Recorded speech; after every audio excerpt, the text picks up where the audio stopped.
Les titres de ce 12h45, le SAMU, le service d'aide médicale urgente désormais opérationnel pour des soins d'urgence pour l'ensemble des populations du Burkina Faso. Sa mission est d'assurer la prise en charge des urgences médicales qui surviennent en dehors des centres de santé. La cérémonie officielle de lancement s'est tenue hier, on en parle dans cette édition.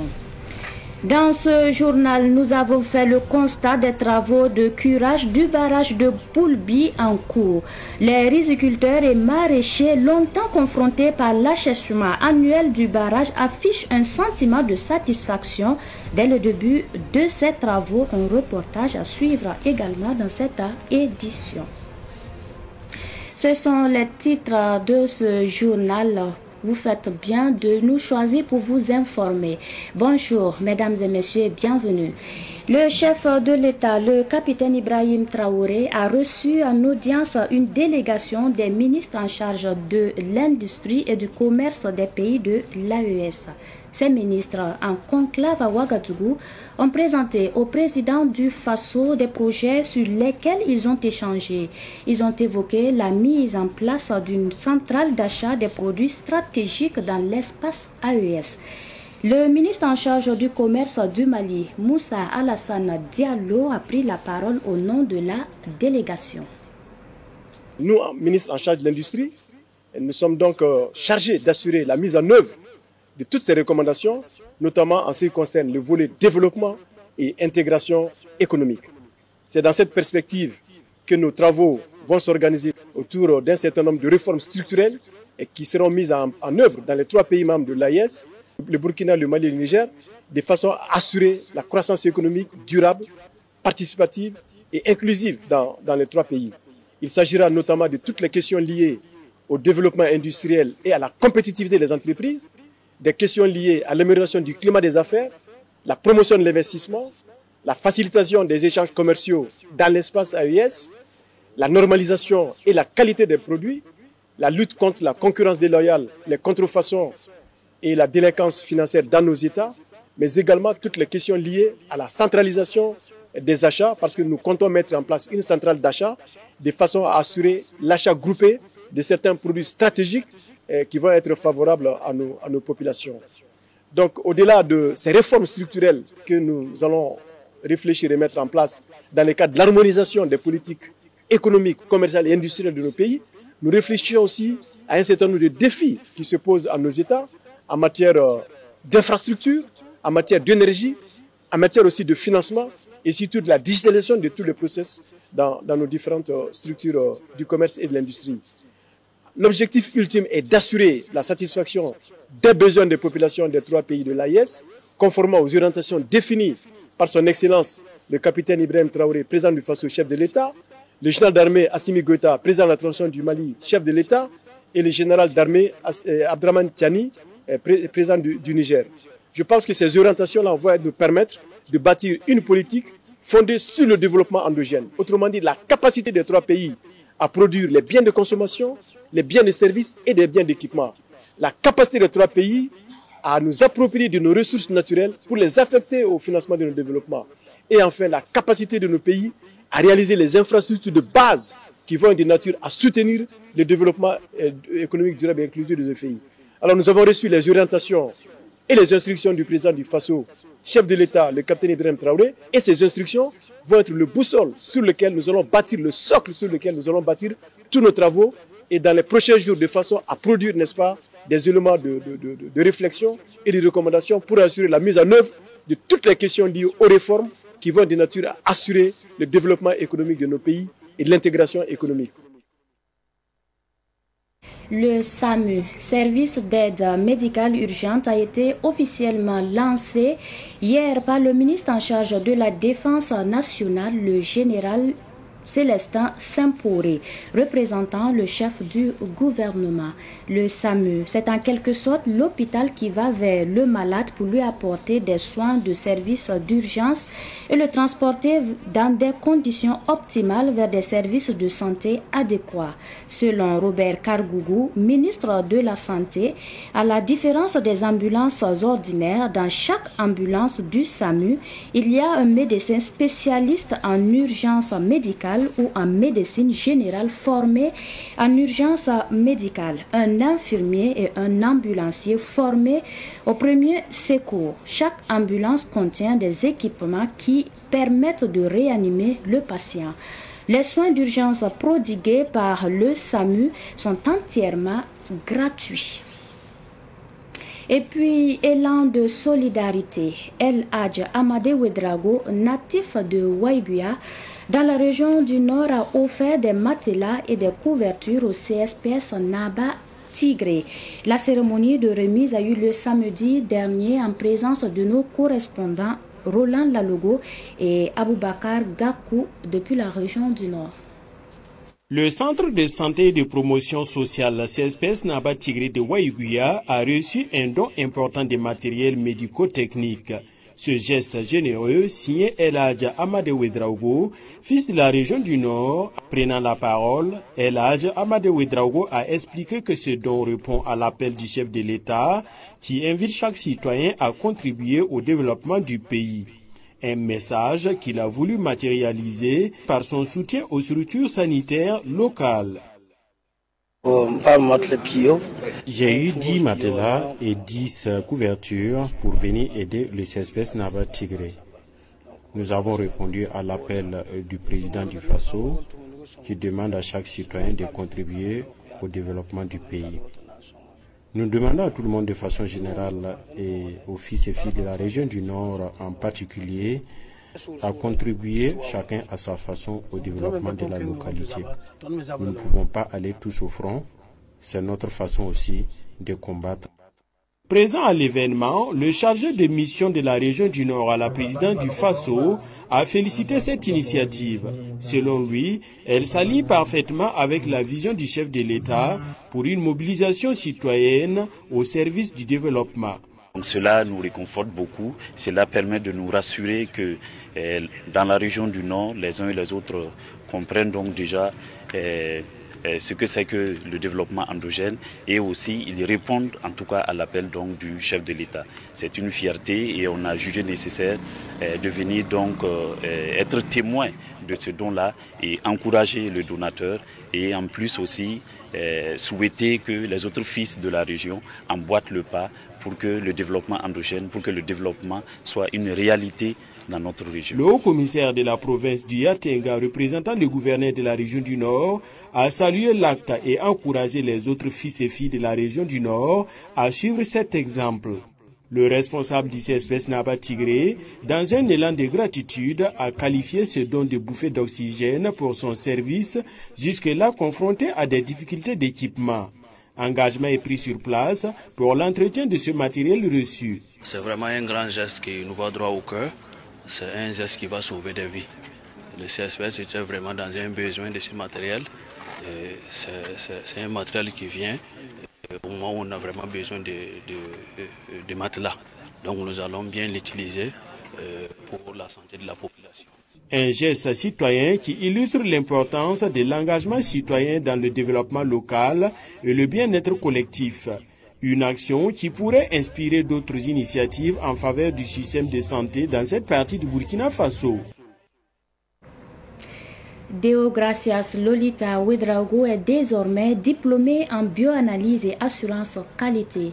Elle a présenté les résultats de ses recherches sur la prévalence de la dyslipidémie chez un groupe de travailleurs en visite médicale annuelle à l'ANSEAT.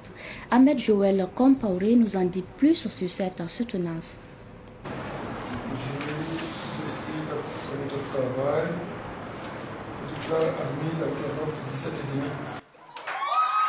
Avec une note de 17,50 sur 20, l'impétrante Deogracias Lolita Ouedraogo obtient sa licence bioanalyse et assurance qualité. Une note qui renforce la fierté de l'impétrante qui dit devoir son succès à ses encadreurs, amis et parents. Je ressens une profonde joie, une satisfaction et je remercie l'ensemble des membres du jury pour m'avoir donné cette note. Et je remercie aussi tous ceux qui sont venus me supporter, ma famille, mes amis. Et je rends grâce aussi à Dieu. Le thème abordé dans son mémoire est un thème original et sensibilisateur, selon le président du jury, professeur Barnabé Zango. Elle a eu un thème qui est vraiment original, parce que c'est pas fréquent.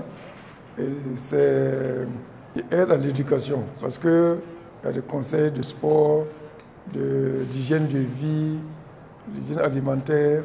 Donc c'était vraiment un thème très intéressant et important. Donc l'impression, on peut dire que l'impression est positive.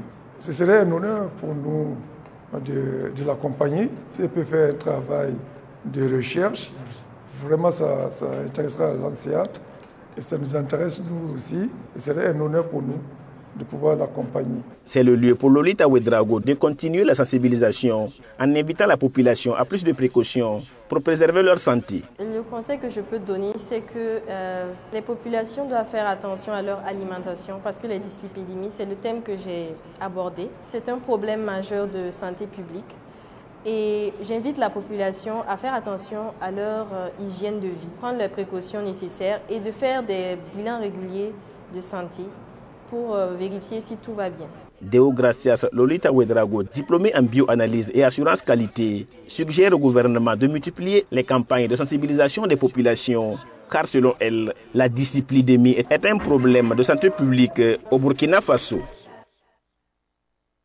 L'actualité nous amène à Bobo Dioulasso. La deuxième promotion des guideurs aériens tactiques avancés est prête à servir. La cérémonie officielle de sortie s'est déroulée mercredi dernier à la base aérienne de Bobo Dioulasso. Les précisions de Nongasida Thomas Sondo de Savane Média Ouest.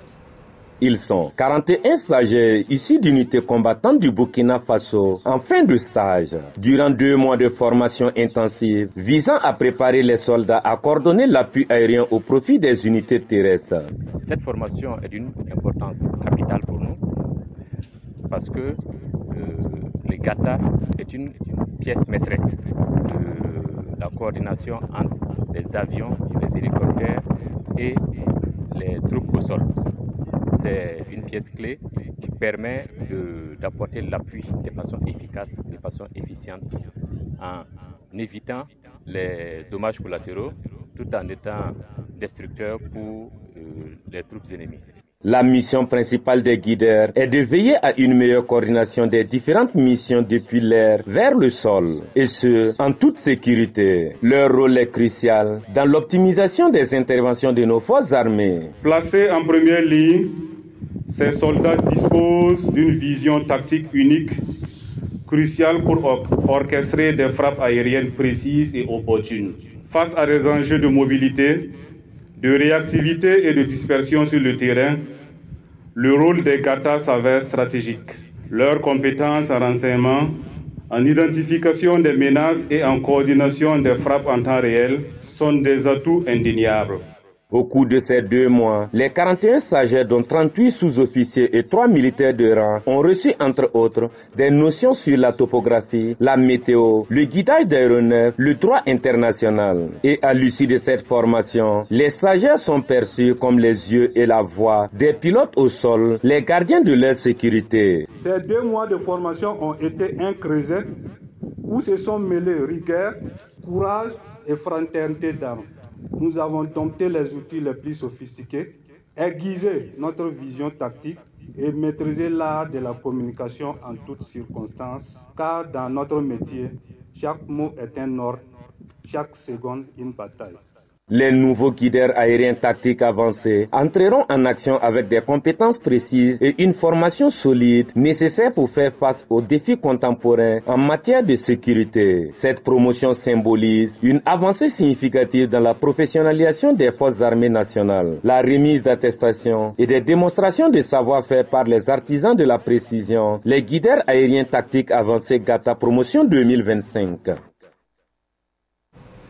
Je vous l'annonçais en titre. Attendu depuis plus de 20 ans, le curage du barrage de Boulbi dans la commune de Komsilga, près de Ouagadougou, est désormais en cours. Riziculteurs et maraîchers, longtemps confrontés à l'assèchement annuel de la retenue d'eau, saluent cette action du gouvernement qui redonne espoir à toute une communauté. Le constat de Daouda Yameogo.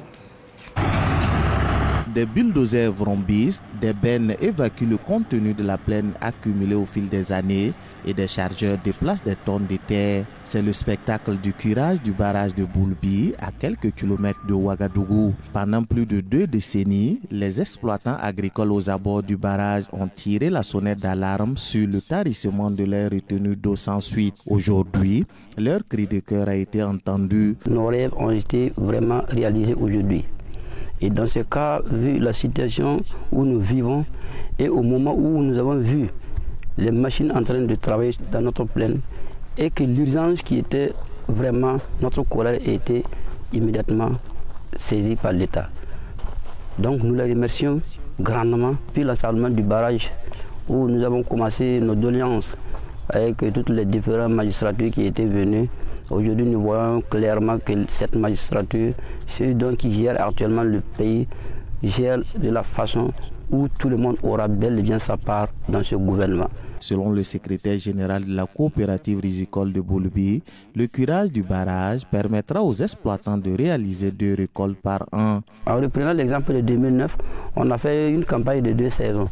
Donc je pense qu'avec le curage du barrage, nous aurons beaucoup... on espère aussi revenir encore sur les 2 saisons. Si bien que le barrage finit de curer, nous allons faire l'activité et nous allons prouver à nos autorités que nous sommes compétents dans notre domaine. Alors que le curage du barrage est en cours, les exploitants s'organisent déjà pour instaurer des règles visant à prévenir son assablement. À l'issue de la fin du curage, on aura vraiment un règlement pour réglementer l'entretien du barrage.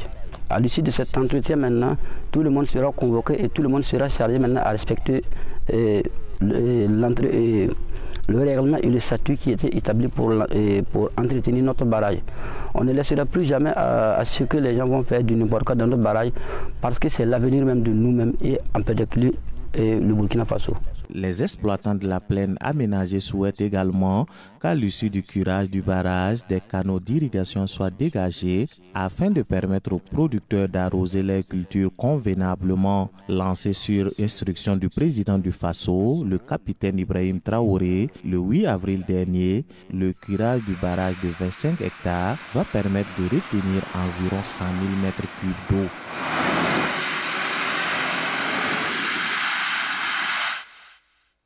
Et puis cette actualité sportive avant de refermer cette édition.